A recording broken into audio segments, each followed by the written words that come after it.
Praise the Lord. സ്നേഹമുള്ളവരെ, ഹൃദയം നുറുങ്ങിയവർക്ക് കർത്താവ് സമീപസ്ഥനാണ്.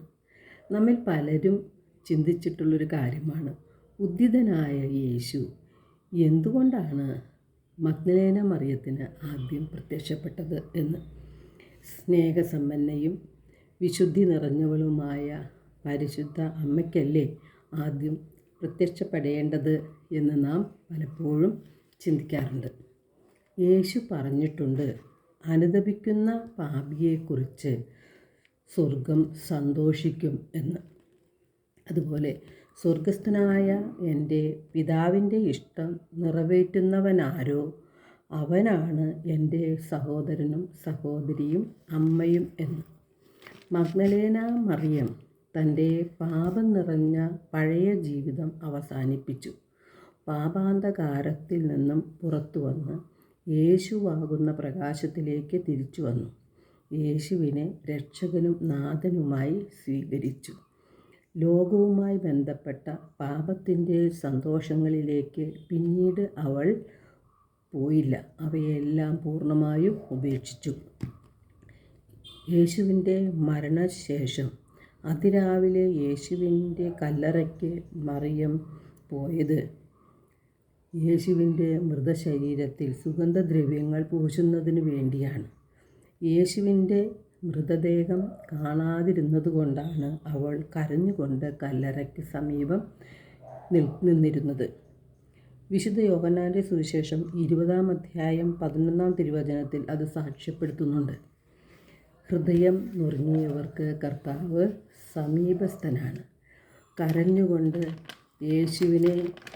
യേശുവിൻ്റെ മൃതശരീരമെങ്കിലും കാണാൻ ആഗ്രഹിച്ചുകൊണ്ട് ആ സ്നേഹത്തിൽ ജീവിക്കുവാനായിട്ട് ആഗ്രഹിച്ച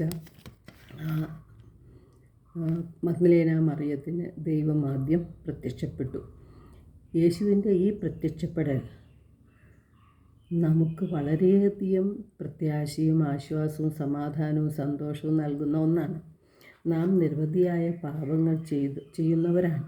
എന്നാൽ നാം അനുതപിച്ച് പാപങ്ങൾ ഉപേക്ഷിച്ച് വിശുദ്ധിയിലേക്ക് വന്നാൽ യേശു നമ്മുടെ ജീവിതത്തിലും പ്രത്യക്ഷപ്പെടും എന്നുള്ളത് ഉറപ്പാണ്.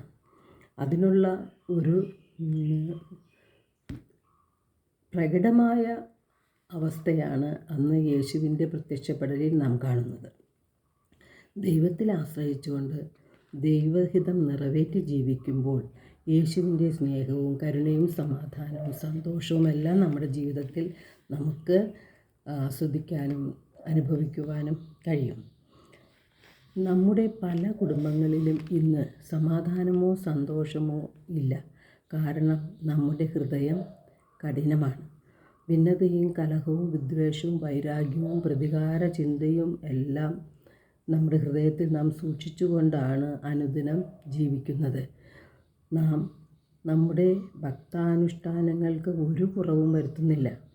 എന്നാൽ നാം ഹൃദയത്തിൽ കാപട്യം വെച്ചുകൊണ്ട് പള്ളിയിൽ പോകുകയും പ്രാർത്ഥിക്കുകയും ജപമാല ചൊല്ലുകയും ഒക്കെയാണ് ചെയ്യുന്നത്. തിരുവചനം പറയുന്നു, വിദ്വേഷം മൂലം പലരും അശുദ്ധരായി തീരുന്നു എന്ന്. കർത്താവേ കർത്താവേ എന്ന് എന്നെ വിളിച്ചപേക്ഷിക്കുന്നവനല്ല, എൻ്റെ സ്വർഗസ്ഥനായ പിതാവിൻ്റെ ഇഷ്ടം നിറവേറ്റുന്നവനാണ് സ്വർഗരാജ്യത്തിൽ പ്രവേശിക്കുക എന്ന് യേശുനാഥൻ പറഞ്ഞിട്ടുണ്ട്.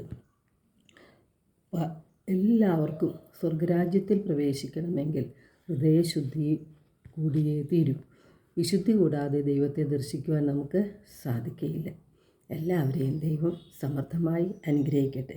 എല്ലാവർക്കും സന്തോഷത്തിൻ്റെയും സമാധാനത്തിൻ്റെയും ഒരു നല്ല ദിവസം ആശംസിക്കുന്നു.